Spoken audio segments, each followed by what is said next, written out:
Gameloft is a mobile studio best known for ripping off console games for mobile. Originally developing for Java phones, which was mostly licensed games, eventually they'd flood mobile markets with Halo and CoD clones with one small exception, their mostly unique racing franchise Asphalt. The first game in the series started on the fucking N-Gage before seeing Java and DS ports, and is still going to this day with the latest game coming out in 2018. The fourth mainline Asphalt, Asphalt 4 Elite Racing, was initially developed for the original iPod with the click wheel, a version that is now apparently lost media, and the iPod Touch before reaching the N-Gage, Blackberry, and a Java mobile port, plus a release on the DSi eShop. These versions apparently differ pretty wildly, they all got some different stuff going on, including some tracks ported from 3 and so on. To keep stuff simple, I'll only be talking about the DSi version today. Asphalt 4 Elite Racing is surprisingly fun for a fucking DSi port of a mobile game.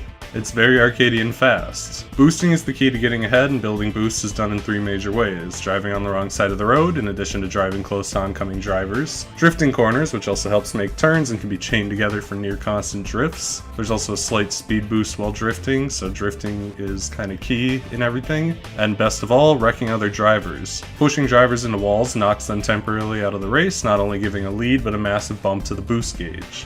On top of this, there are 3 levels of boost, made by boosting multiple times. On top of the speed increase, a level 3 boost allows the player to knock out opponents by rear-ending them, further feeding into the boost, creating an extremely aggressive and fast-paced game. There's a constant momentum to the aggression as well as the constant drifting that makes things real fucking satisfying. On the other end, being primarily a single-player game, things tend to be in favor of the player, who can only be knocked out very briefly by head-on collisions with a wall or NPC car moving in the opposite direction, unless boosting, in which case the NPC car is tossed aside. As the player destroys more, eventually they get the attention of the police. This may sound like a negative, and it is possible to get busted by police cars, but it's also possible to wreck them to continue fueling the boost. My only fairly minor complaint is that getting a takedown does a little cutaway to show the crash without slowing the game down, which can be a bit disorienting and cause some crashes.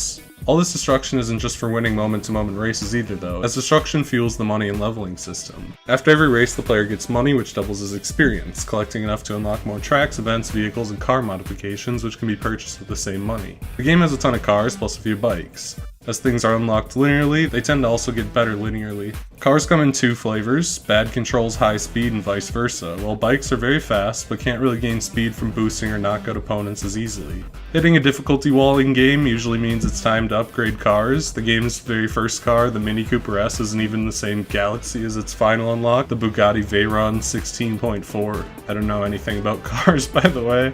The game has a total of 28 vehicles, and a new one is unlocked about every 2 levels until the max level of 48.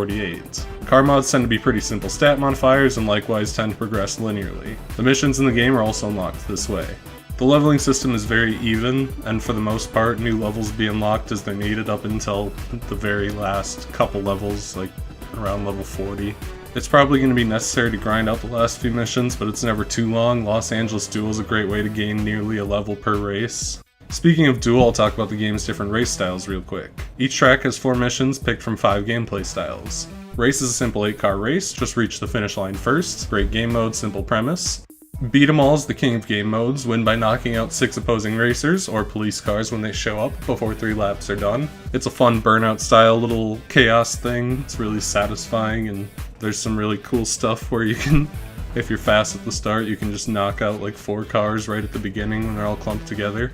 Cop Chase is the poorly thought out wrecking game, chasing the leader and smashing them. The concept isn't bad, but on short tracks, actually catching up and snagging the kill can be real fucking tough. The lead eye is on some cheating bullshit in Cop Chase, it starts way far ahead.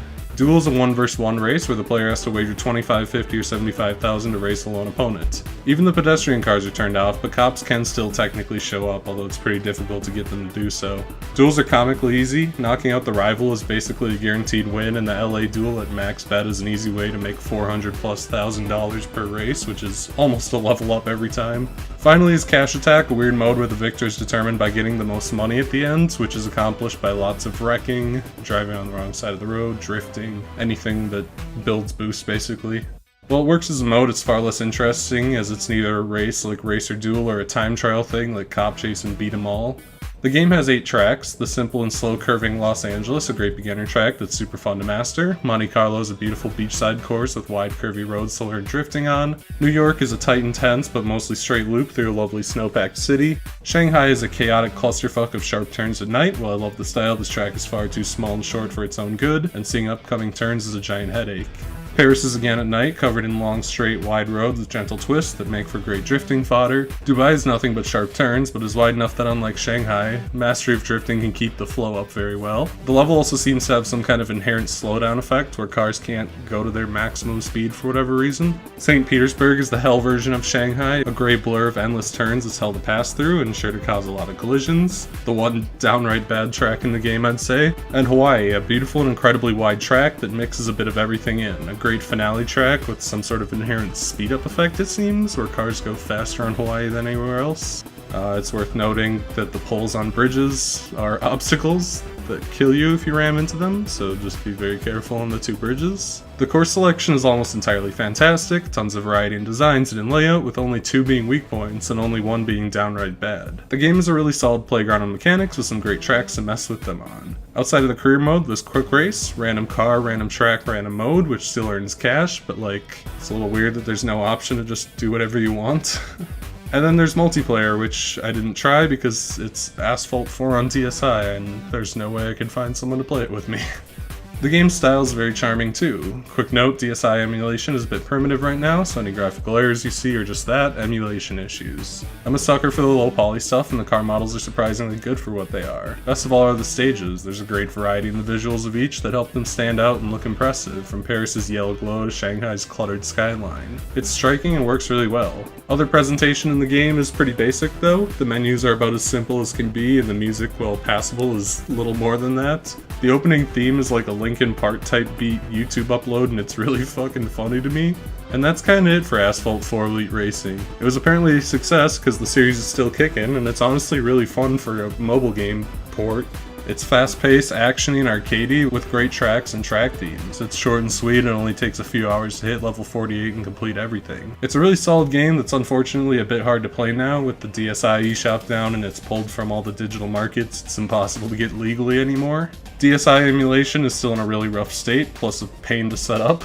But for people who like quick, tight, arcadey racers, I'd definitely recommend giving Asphalt 4 Elite Racing a spin if you have some way to access it, which I'm sure not many do. The next video will be a whole lot of Pokemon, unless I decide to make something else between that, because I might have to. So yes, like, share, subscribe. Thanks for watching. Bye.